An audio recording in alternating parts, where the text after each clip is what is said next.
they wanted to talk about it, and really it got lost. Folks didn't know where in the hell the trophy was and all of that.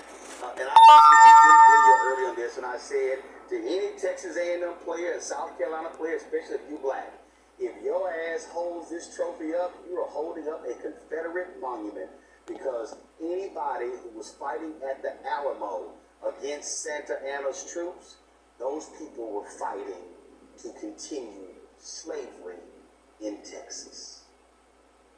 Well, as you know more than most, in Houston in particular, there's still a number of streets named after Confederate heroes. It was not so long ago that the street that's now called Emancipation Avenue near the University of Houston was named after a blood-stained Confederate. And of course, he has not been alone in that ill-fated regard. And so we have a lot of work to do, and I congratulate you for bringing this trashy docuseries to a wider attention of our audience. We, of course, in a couple of weeks, Juneteenth. Before I let you go, I really just want you, and I shared this with talking to Governor Westbrook. This is on JB's personal perspective. And I said to him, Governor, please do me a favor. I need you and others to We're talking about Black history. Juneteenth was not a day of picnics. It was not a day of it wasn't a day of barbecues and cookouts. That for Black people in Texas, where Juneteenth was founded, it was about freedom. It was the pursuit of economic freedom. It was the pursuit of the right to vote, civil rights. I said, what we cannot do is allow that Juneteenth is a national holiday.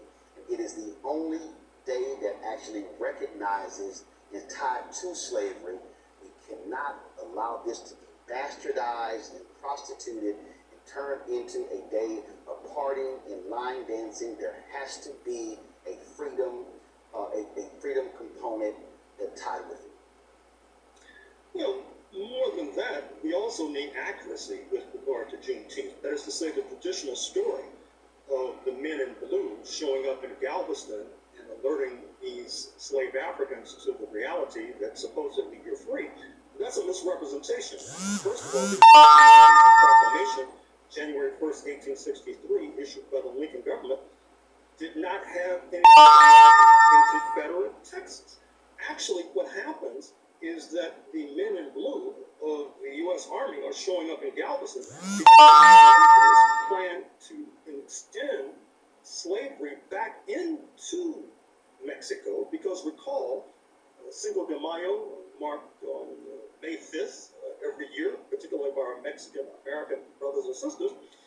The French had taken over Mexico, and they were supporting the Confederates. And so the Confederates were going to make a jailbreak into Mexico, dragging, kicking, and screaming enslaved Africans alongside with them so that they could extend the life and legacy of slavery.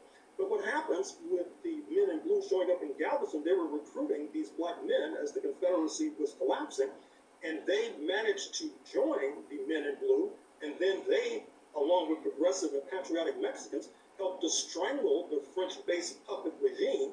And interestingly enough, the French puppet leader, Maximilian, he was assassinated, he was killed. He was subjected to the death penalty on June 19th, 1867, and that is a further reason to mark Juneteenth, because June 19th, 1867, in many ways has more resonance and more profundity than June 19th, 1865, which is part of the traditional story. Last thing I want to do is this here, because as you were talking, you mentioned that documentary, the 6-part series out of Canada. I actually had the director of this movie. It came out during COVID, did not get much attention.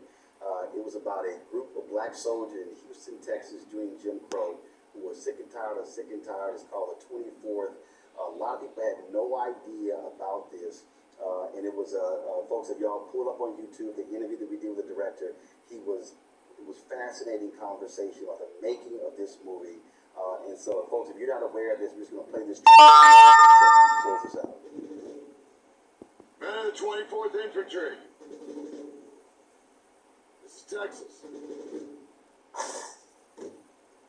We have a great opportunity here. Legacy.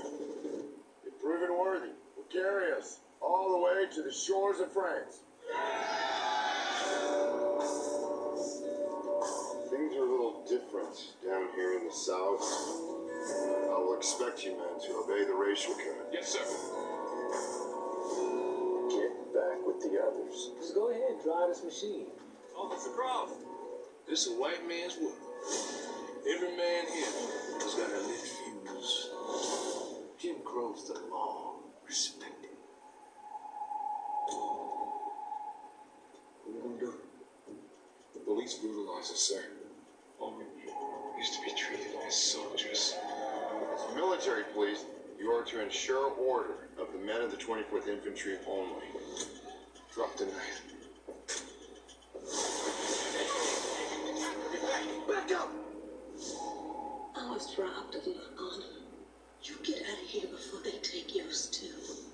General can get the 24th in the fight. He's never going to do that. What do we do, sir? Well, I've done all I can do here. We have a problem. They're gonna take our country back. Law run this town. There's a militia on the way. Are they? Which way did they go?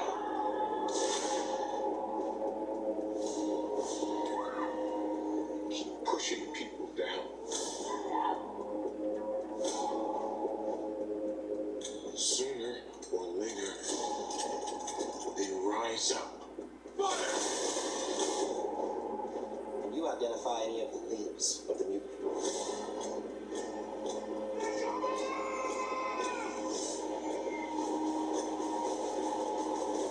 When I aimed the gun, I saw a man. He didn't see one back.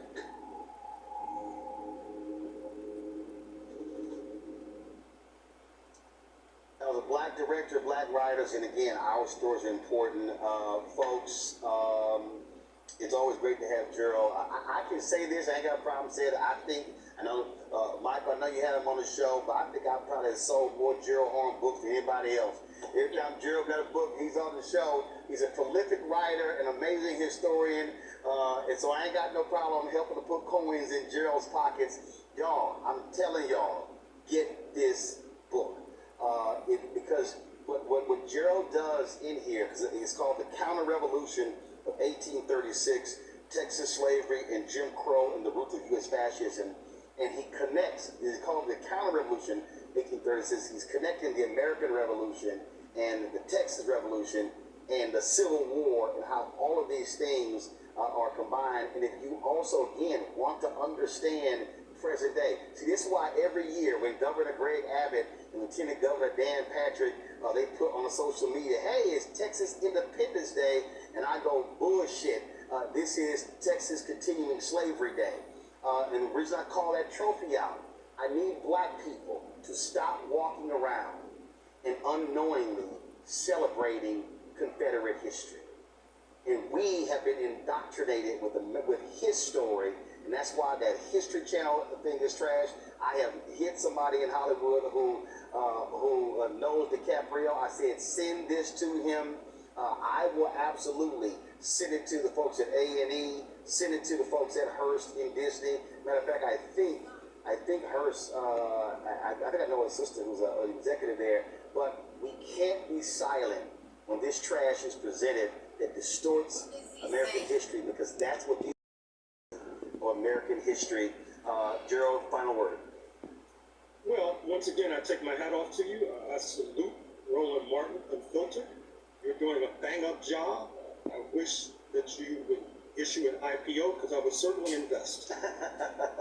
Well, that's something that we trust me moving towards. We're just methodically building the network, the shows that we're adding. Y'all, this book is called The Counter-Revolution of 1836. Go ahead and pull up Texas Slavery and Jim Crow and the Roots of U.S. Fascism. Absolutely fascinating history of this country. Dr. Gerald Horn, always great to see you, my brother. Right on. Good luck to you. Thank you very much. Hello.